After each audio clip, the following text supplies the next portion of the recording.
Good Sunday afternoon sa ating lahat, guys. Ito, no? Ngayon na yung araw na hindi na umuulan, guys, after bagyong Christine. So, check natin ngayon yung ating solar harvest. Okay, guys, so nandito na tayo sa ating solar app ng SRNE. So, connecting na tayo sa ating device. So, let's see. Dito sa real-time tab, meron pang 85 watts na pumapasok sa ating solar panel. And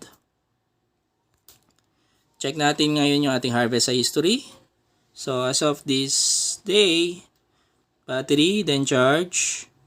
So yan guys, so today meron na tayong 1.533 kilowatt hour na naka-harvest. So yesterday is medyo mababa guys, no? May epekto pa to ni Bagyong Christine.